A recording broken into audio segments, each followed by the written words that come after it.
नमस्कार दोस्तों, आज की इस वीडियो में हम पढ़ेंगे इतिहास के कुछ महत्वपूर्ण प्रश्न। वीडियो अच्छा लगे तो लाइक एंड शेयर जरूर करें। प्रथम क्वेश्चन, सूची 1 को सूची 2 से सम्मिलित करना है। सभ्यता स्थल दे रखे हैं और किस नदी के किनारे स्थित है।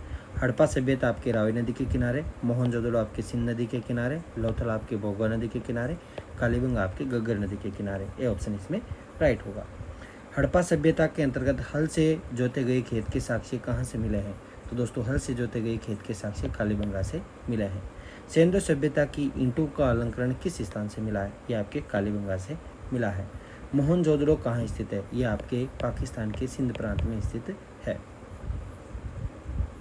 सिंधु सभ्यता में भरत स्नानागार पाया गया है। तो दोस्तों, ये आपके पाया गया है मोहनजोदड़ो में। सिंधु सभ्यता की मुद्रा में किस देवता के समतुल्य चित्रांकन मिलता है? आदिशिव के समतुल्य। निम्नलिखित में से कौन सा हड़प्पा कालीन स्थल गुजरात में है? तो दोस्तों, आपके हो जाएगा लोथल। मोहनजोदड़ो का स्थानीय नाम हो जाएगा आपके मर्तकों का टीला। आर्य का शाब्दिक अर्थ है श्रेष्ठ या कुलीन। श्रेष्ठ या कुलीन। प्रारंभिक आर्यों के बारे में निम्न कथनों में से कौन सा सही नहीं है? वे संस्कृत बोलने वाले थे, सही है। वे घुड़सवारी किया करते थे, सही है। कई झुंडों में भारत आए थे, ये भी सही है। वे नगरों में निवास करते थे, ये इसमें क्या है? गलत होगा। 11वां क्वेश्चन आपके सामने है दोस्तों के उपवेद दे रखे हैं वेदों के, जैसे ऋग्वेद, यजुर्वेद, सामवेद, अर्थवेद के, और संबंधित वेद कौन से हैं? जैसे इसमें आपके आयुर्वेद है, वो आपके ऋग्वेद का उपवेद है। धनुर्वेद आपके यजुर्वेद का, गांधर्वेद आपके सामवेद का है। शिल्पवेद या अर्थशास्त्र आपके अथर्ववेद का उपवेद है। ऋग्वेद के किन 6 मंडलों को वंश मंडल या गोत्र मंडल कहा गया? वंश मंडल या गोत्र मंडल। तो दोस्तों, ये आपके कहा गया है दूसरे से 7वें मंडल तक के भाग को, इन दूसरे से 7वें तक जो मंडल है उनको वंश मंडल या गोत्र मंडल नाम दिया गया है। किस वेद में जादुई माया व आपके वशीकरण का वर्णन मिलता है? तो दोस्तों, आपके हो जाएगा अथर्ववेद। 14वां क्वेश्चन आपके सामने है, मगध की प्रथम राजधानी कौन सी थी? तो दोस्तों, गिरिवर्ज या राजगृह। 15वां क्वेश्चन, किस शासक द्वारा सर्वप्रथम पाटलिपुत्र का राजधानी के रूप में चयन किया गया था? यह आपके था उदयन द्वारा। उदयन द्वारा है वो आपके पाटलिपुत्र को राजधानी के रूप में सर्वप्रथम चयन किया गया। 16 महाजनपदों की सूची, 16 महाजनपदों की सूची है वो आपके किस में मिलती है? अगुत्तर निकाय में। और भगवती सूत्र में भी आपके 16 महाजनपदों की सूची मिलती है, भगवती सूत्र। 17वां, निम्नलिखित में से मगध का कौन सा राजा सिकंदर महान का समकालीन था? सिकंदर महान के समकालीन कौन सा मगध का राजा था? दोस्तों, आपके हो जाएगा गणानंद या गणानंद। प्रथम मगध साम्राज्य का उत्कीर्ण किस सदी में हुआ था? तो दोस्तों, आपके 6ठी सदी ईसा पूर्व में। 19वां है आपके सामने, प्रथम बौद्ध संगति आपके किसकी अध्यक्षता में? महाकश्यप की अध्यक्षता में। द्वितीय बौद्ध संगति सबगामी की अध्यक्षता में। तृतीय आपके मोगलीपुत्तिस की अध्यक्षता में। और चतुर्थ बौद्ध संगति आपके वसुमित्र की अध्यक्षता में हुई थी। 20वां है, कौन से धर्म पुनर्जन्म में विश्वास करते हैं? तो दोस्तों, हिंदू, बौद्ध और जैन ये सभी आपके पुनर्जन्म में विश्वास करते हैं। बौद्ध संगतियों के 4 आयोजकों का सही क्रम। तो किसके शासनकाल में कौन सी बौद्ध संगति आयोजित हुई? प्रथम है वो आपके किसके शासनकाल में आयोजित हुई थी, ये बताना है। तो प्रथम है आपके अजातशत्रु के, द्वितीय कालशोक, तृतीय अशोक और चतुर्थ आपके कनिष्क, कुंडलवन कनिष्क। अगला है, निम्नलिखित में से कौन सा एक त्रिपिटक का अंग नहीं है? तो दोस्तों, शुद्ध पिटक, विनय पिटक और अभिधम्म पिटक, ये तो आपके 3 पिटक हो गए। बाकी जातक है वो आपके बौद्ध कथाएं हैं। 23वां क्वेश्चन, ऋग्वेद में किन 2 जैन तीर्थकारों का उल्लेख मिलता है? तो दोस्तों, ऋग्वेद में आपके एक तो ऋषभदेव और अरिष्ट नेमि का उल्लेख मिलता है। महावीर के नाम और अर्थ, यानी केवलिन का अर्थ क्या है? जिन का क्या अर्थ है? महावीर का क्या अर्थ है? निर्ग्रंथक का क्या अर्थ है?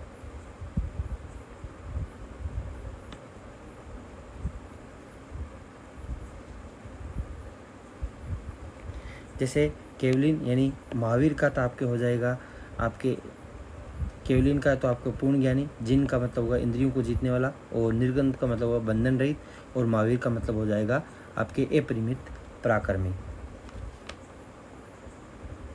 25वां, निम्नलिखित में से किस राज्य के आदेश में अशोक के व्यक्तिगत नाम अशोक का उल्लेख मिलता है, यानी व्यक्तिगत नाम अशोक का उल्लेख किस में मिलता है, आपके मास्की के शिलालेख में।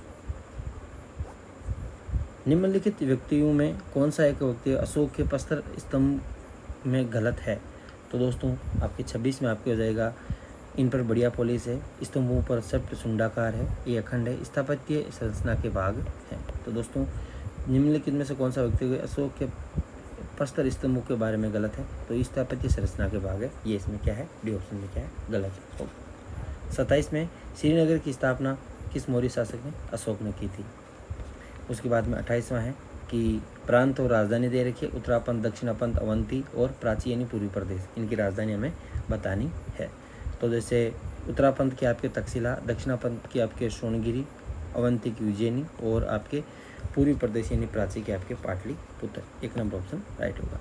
किस ग्रंथ में शूद्रों के लिए आर्य शब्द का प्रयोग हुआ है, शूद्रों के लिए आर्य शब्द का प्रयोग किया गया है, अर्थशास्त्र में।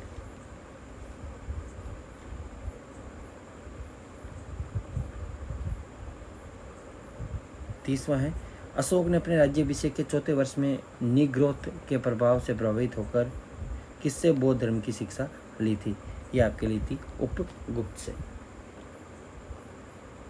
31वां क्वेश्चन आपके सामने है दोस्तों कि शक संवत का प्रारंभ किस सम्राट के शासनकाल में 78 ईस्वी में हुआ था, तो दोस्तों ये आपके हुआ था कनिष्क के समय। तक्षशिला विश्वविद्यालय स्थित है कहाँ पे, तो दोस्तों आपके पाकिस्तान में। अगला है 33वां क्वेश्चन, प्राचीन काल में कलिंग का महान शासक, तो दोस्तों कलिंग का महान शासक कौन था, तो दोस्तों आपके हो जाएगा खारवेल। 34वां है कि कुषाण काल में सबसे अधिक विकास किस क्षेत्र का हुआ था, तो दोस्तों वास्तु कला का। 35वां क्वेश्चन, सातवाहनों ने आरंभिक दिनों में अपना शासन कहाँ पे शुरू किया था, तो दोस्तों सातवाहनों ने आपका आरंभिक शासन है आंध्र में शुरू किया था। सातवाहन राज्य की राजधानी क्या थी, दोस्तों पैठन या प्रतिष्ठान।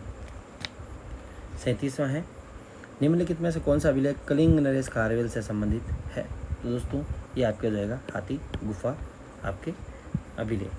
किस सातवाहन नरेश ने आपके गाथा सप्तशती नामक महत्वपूर्ण कृति की रचना की थी, तो गाथा सप्तशती ये आपके की थी किसने, हाल के द्वारा। हाल के द्वारा गाथा सप्तशती नामक कृति की रचना की गई थी। 39वां है, संगम युग में आपके उरेयूर किसके लिए, तो दोस्तों उरेयूर है वो आपके किसके लिए विख्यात था, यह आपके कपास के व्यापार का महत्वपूर्ण केंद्र था। 39 में आपके हो जाएगा बी। 40 में आपके है कि तोलका पीएम ग्रंथ किससे संबंधित है, तो दोस्तों आपके व्याकरण और काव्य से संबंधित है।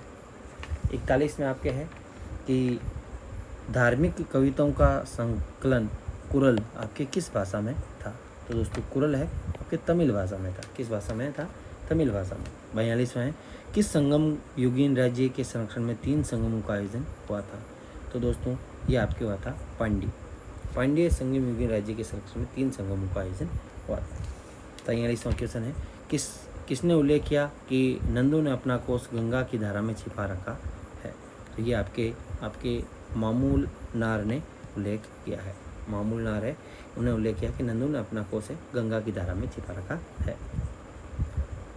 44वां क्वेश्चन है, नगरों का क्रमिक पतन किस काल की महत्वपूर्ण विशेषता है, नगरों का, तो दोस्तों ये आपके हो जाएगा गुप्त काल की।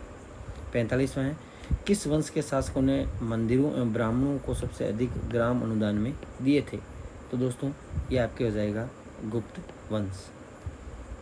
46वां है, दिल्ली के मेहरौली के कूत उल इस्लाम मस्जिद के प्रांगण में स्थित प्रसिद्ध लोहा स्तंभ किसकी स्मृति में है, तो दोस्तों ये आपके हो जाएगा चंद्र की स्मृति में। 47वां, कालिदास द्वारा रचित मालविका अग्निमित्र नाटक का नायक था कौन, तो दोस्तों यह था आपके अग्निमित्र। 48वां, समुद्रगुप्त की सैनिक उपलब्धियों का वर्णन किस अभिलेख में मिलता है, तो दोस्तों प्रयाग प्रस्ती में। 49 में है कि निम्नलिखित में से किस काल में स्त्रियों की स्त्रियों की पुरुषों से बराबरी की जाती थी, यानी तुलना है दोनों की बराबर के रूप में की जाती थी। कौन से काल में? गुप्त काल में। 50वां है, कौन सा राजवंश हुणों के आक्रमण से अत्यंत विचलित हुआ था? तो दोस्तों आपके था गुप्त राजवंश है, वो हुणों के आक्रमण से अत्यंत विचलित हुआ था। दोस्तों यदि आपको ये 50 क्वेश्चन अच्छे लगे हों तो अगले वीडियो में और हम महत्वपूर्ण 50 क्वेश्चन लेके आएंगे। लगभग आपके 4000 या 5000 हिस्ट्री के क्वेश्चन आपको इसी तरीके से करवाए जाएंगे। और हिस्ट्री के अलावा आपके पॉलिटी है, आपके ज्योग्राफी है, और आपके आर्ट एंड कल्चर है, और साइंस है। इन सभी के क्वेश्चन इसी तरीके से आपको करवाए जाएंगे। वीडियो अच्छा लगा हो तो एक बार लाइक एंड शेयर जरूर करें। Thanks for watching us. जय हिंद, जय भारत।